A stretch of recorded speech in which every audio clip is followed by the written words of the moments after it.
आखिरी प्रयास।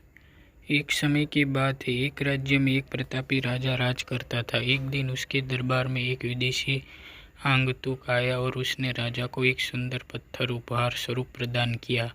राजा वह पत्थर देख बहुत प्रसन्न हुआ। उसने उस पत्थर से भगवान विष्णु की प्रतिमा का निर्माण कर उसे राज्य के मंदिर में स्थापित करने का निर्णय लिया और प्रतिमा का निर्माण कार्य राज्य के महामंत्री को सौंप दिया। महामंत्री गांव के सर्वश्रेष्ठ मूर्तिकार के पास गया और उसे वह पत्थर देते हुए बोला, महाराज, मंदिर में भगवान विष्णु की प्रतिमा स्थापित करना चाहते हैं। 7 दिवस के भीतर इस पत्थर से भगवान विष्णु की प्रतिमा तैयार कर राजमहल पहुंचा देना। इसके लिए तुम्हें 40 स्वर्ण मुद्राएं दी जाएगी। 40 स्वर्ण मुद्राएं की बात सुन मूर्तिकार खुश हो गया और महामंत्री के जाने के उपरांत प्रतिमा का निर्माण कार्य आरंभ करने के उद्देश्य से अपने औजार निकाल लिए। अपने औजारों में से उसने एक हथौड़ा लिया और पत्थर तोड़ने के लिए उस पर हथौड़े से वार करने लगा, किंतु पत्थर जस का तस रहा। मूर्तिकार ने हथौड़े के कई वार पत्थर पर किए, किंतु पत्थर नहीं टूटा। 50 बार प्रयास करने के उपरांत मूर्तिकार ने अंतिम बार प्रयास करने के उद्देश्य से हथौड़ा उठाया, किंतु यह सोचकर हथौड़े पर प्रहार करने के पूर्व ही उसने हाथ खींच लिया कि जब 50 बार वार करने से पत्थर नहीं टूटा तो अब क्या टूटेगा। वह पत्थर लेकर वापस महामंत्री के पास गया और उसे यह कहकर वापस कराया कि इस पत्थर को तोड़ना नामुमकिन है, इसलिए इससे भगवान विष्णु की प्रतिमा नहीं बन सकती। महामंत्री को राजा का आदेश हर स्थिति में पूर्ण करना था, इसलिए उसने भगवान विष्णु की प्रतिमा निर्मित करने का कार्य गांव के एक साधारण से मूर्तिकार को सौंप दिया।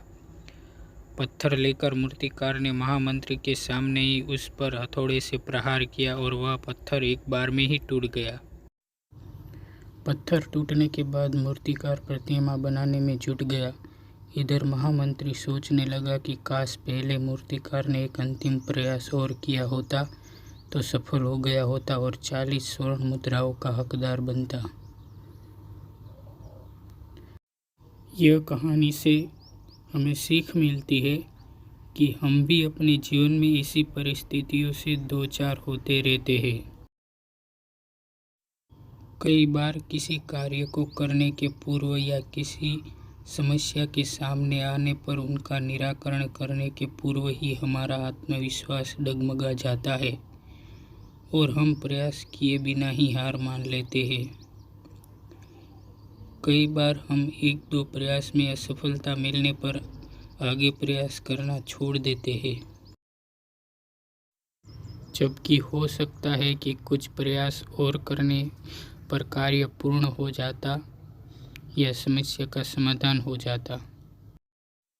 यदि जीवन में सफलता प्राप्त करनी है तो बार बार असफल होने पर भी तब तक प्रयास करना नहीं छोड़ना चाहिए जब तक सफलता नहीं मिल जाती।